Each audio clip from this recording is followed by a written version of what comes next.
Copyright disclaimer. Under Section 107 of the Copyright Act 1976, allowance is made for fair use for the purposes such as criticism, comment, news reporting, teaching, scholarship, education and research.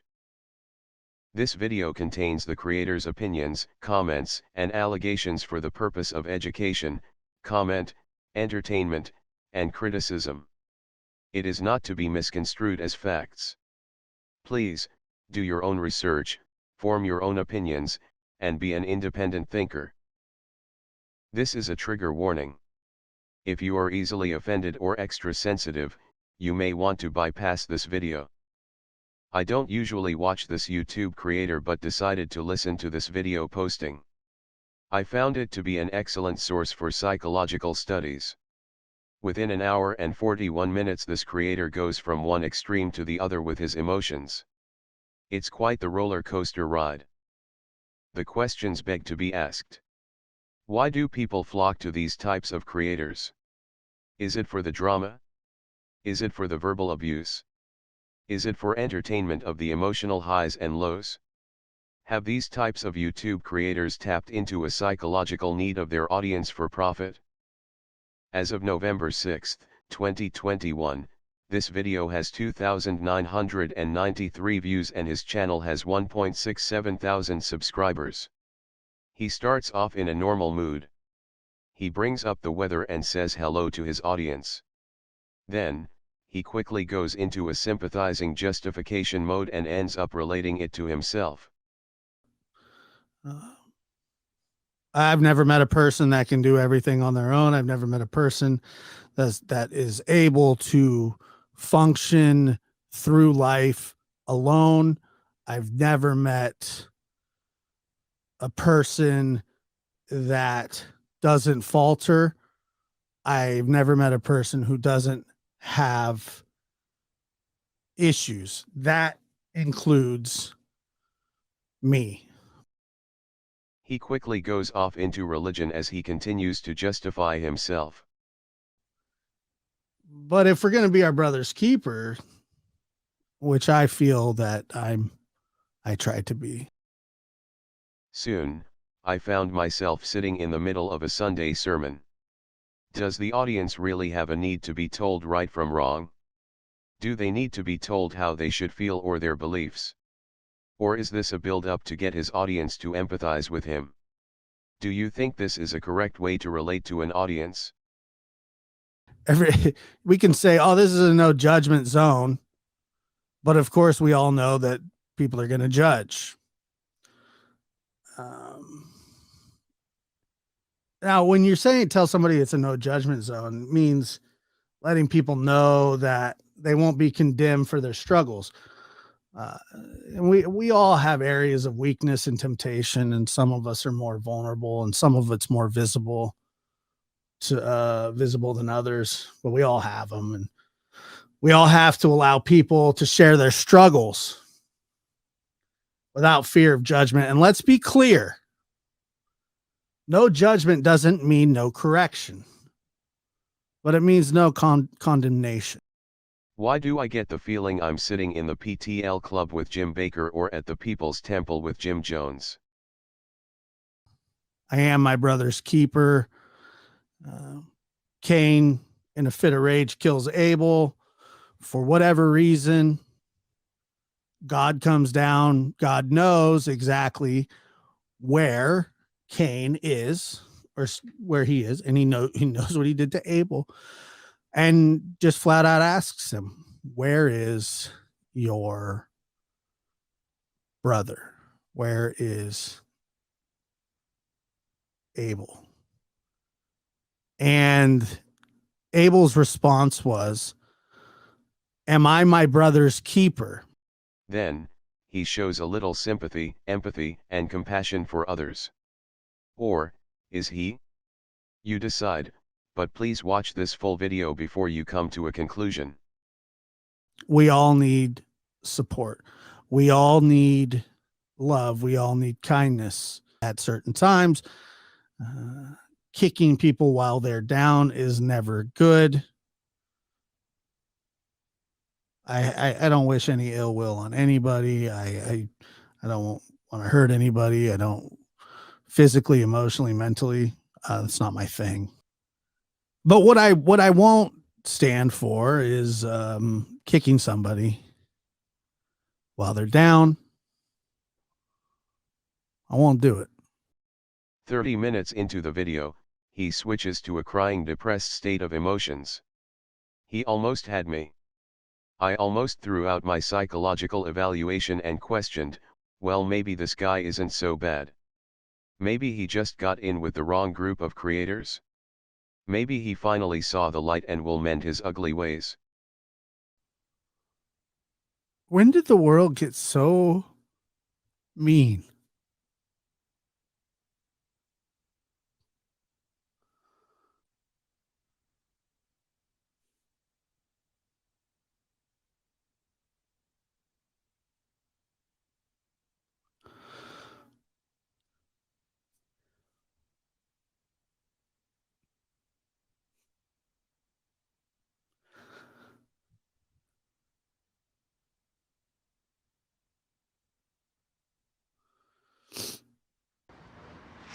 Oh, you almost had it.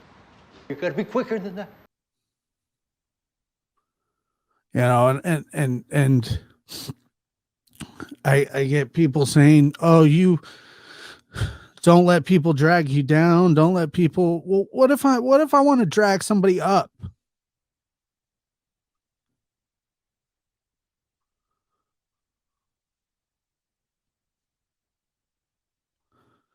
What if I see something in somebody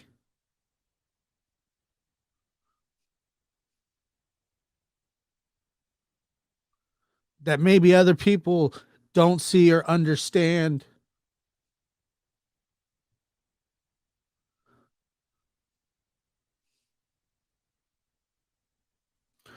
You know, and then I see somebody else that I was never particularly too fond of, and he was talking that he, lost his wife and his family, and I don't know the ins and outs of it, and I'm not privy to it, and I don't want to be privy to it, but like, I don't want that for anybody. I don't want people to hurt, and I really don't care who you are. I'm not going to attack anybody, and that goes for Benny. I wish you well. I hope you figure it out in life. We're not compatible. We never will be, and that's fine. But I don't wish him any ill will. Nor am I wanting to be his friend. Nor does he want to be mine, I'm sure. And that's fine. I wish the best. Does he have a mouse in his pocket? Because he surely isn't speaking for all victims of horrific crime. He thinks he's the authority on horrific crime. What a slap in the face to victims that have suffered more. It's horrific his father murdered his mother, but it doesn't make him the authority. Because I'll tell you what, anybody that's ever experienced any kind of actual horrific crime in their life and where somebody's been taken from them, we don't consider that true crime. We consider that our life. Now, we start to see his authentic self come out. He doesn't need anyone to tell him. But, he sure seems to like to tell others what to think.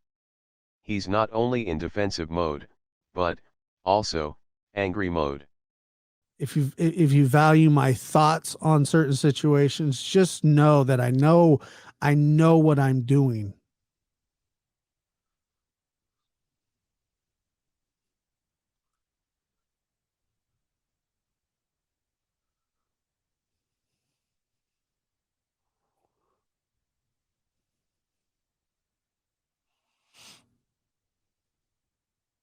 I know what I'm doing.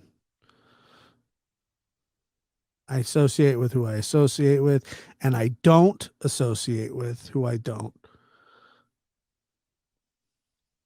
But I don't need anybody to tell me who.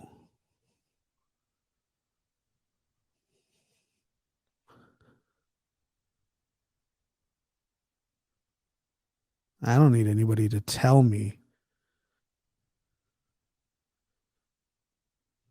I can read people like, Have you ever seen a man talk out both sides of his mouth at once? You're your brother's keeper, just as long as it's not Don Wells? That would be coddling? Merriam-Webster's definition of coddling is, with too much care or kindness.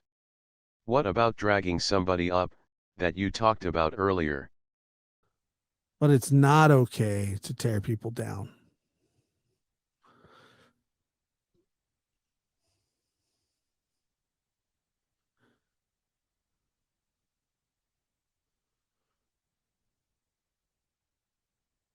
And I won't be a part of that. That's it.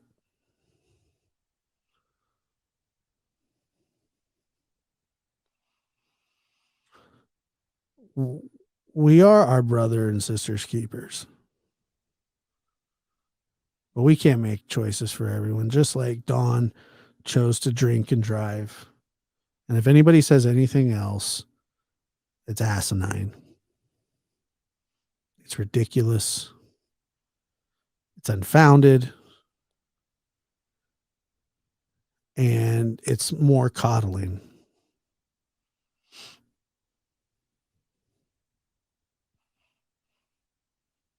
I'm not responsible for a 56-year-old man. How else do you talk to a guy who's drunk all the time? Well, you're going to talk to him when he's drunk. It's not okay to tear people down, and you're not going to be a part of that, but you tear Don Wells down. Quote, I am my brother's keeper, but I'm not responsible for a 56-year-old man, unquote. What a cop-out. What a contradiction to everything you said earlier. You made a lot of money talking about his daughter, so why don't you pay for some rehab?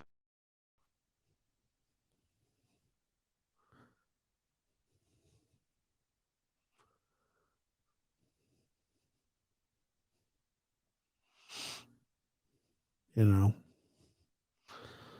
I didn't reach through some computer and pour a drink down someone's throat, then make them crave a cigarette because they ran out,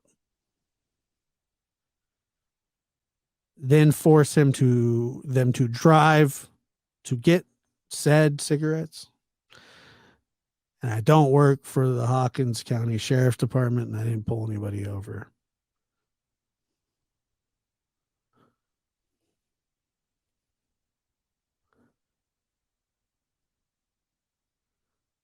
So I don't care what anybody says about that. Miss me with it. Culpability. More culpability goes towards always somebody else. It's always somebody else's fault, right?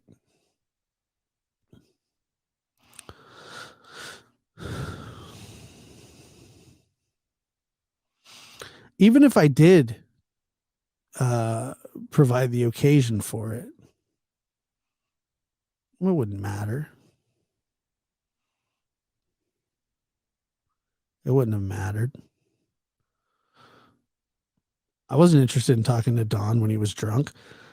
But the fact is, he's drunk most of the time. So, okay, well, he wanted to talk. Sorry he got arrested. I feel bad for him. I do. But the fact of the matter is, Don's old enough to be my dad. Probably close to the same age as my dad. So maybe he should be giving me life lessons, right?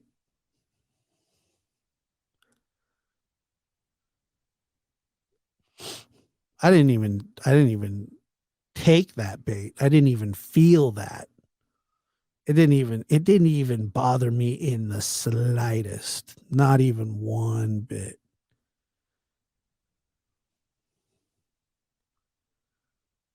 Not even one bit. Are you sure you didn't contribute to his drinking? Have you heard of an enabler? An enabler is a person who encourages or enables negative or self-destructive behavior in another. Didn't you sit with your associates, that you choose to associate with, on their channel encouraging negativity about Don Wells? Where have you supported Mr. Wells in sobriety, or any support for that matter? Even a kind word? How about nicely, sincerely, and with respect telling him that it would be nice to see him on the panel when he's sober? Anything? Or are you too full of disgust because he's your daddy's age? And, that's a psychological issue, that I don't want to get into. Are you really your brother's keeper, or is it just your friend's keeper?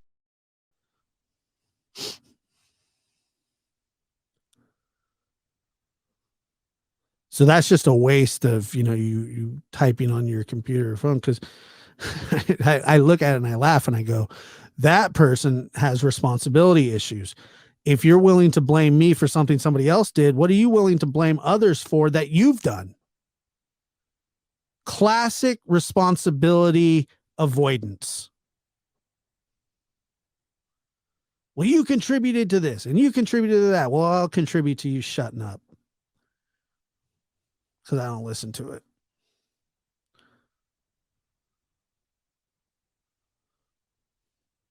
This you don't lay that at my feet. This has been going on for years probably before I was even born. Absolutely, actually, it was done before I was born. Listen up, because I'm talking to you. Listen up.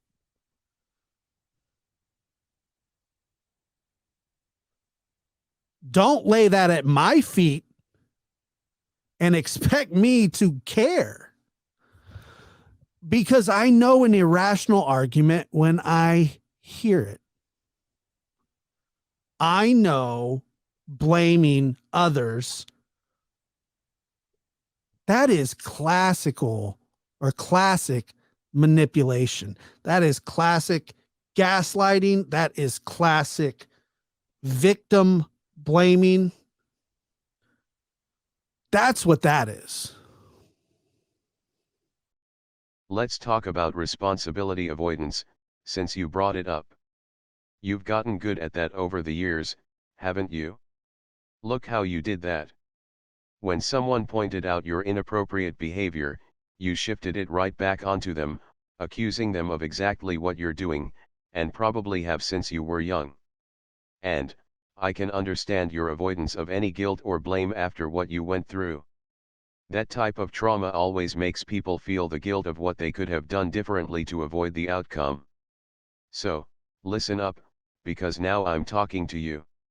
I'm comfortable with the decisions that I make, and I'll be responsible for those decisions that I make. And if I make a mistake, I'll admit it. But guess what? I didn't. Not even a small one. Nor did Doug, nor did Chris. Just because you don't like us doesn't mean we did anything wrong.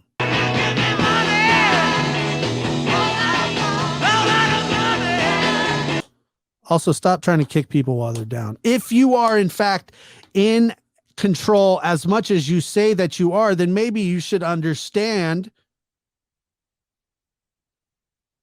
what's going on. Or maybe you shouldn't speak on something that you don't understand. My feelings got hurt. Oh, get another one.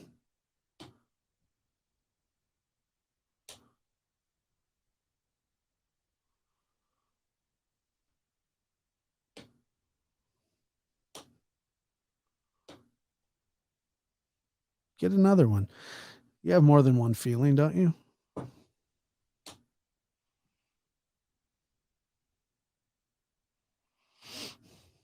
Maybe you're the one that shouldn't be speaking?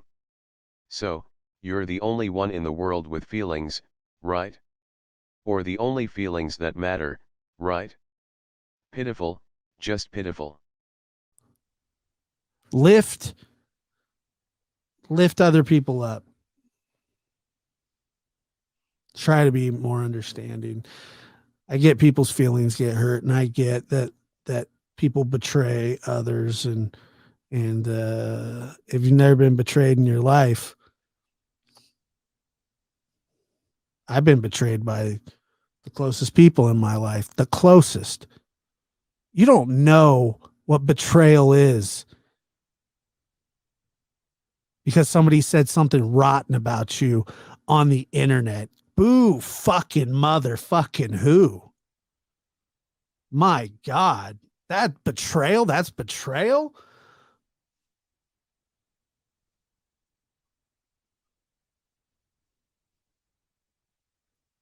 You don't know what betrayal is. I am so betrayed. Somebody threw me out. Somebody threw me under the bus. Wah, wah. Somebody secretly recorded me and then leaked it. Well, then don't have conversations with people that you don't trust. Don't have a conversation with somebody that you don't know and don't trust with all your heart and soul, and don't expect them not to put it out. I'm sure you know that what she did is illegal in some states. Maybe even the state she lives in. But you victim blame, because she's your friend. That's different, right? Pitiful, just pitiful.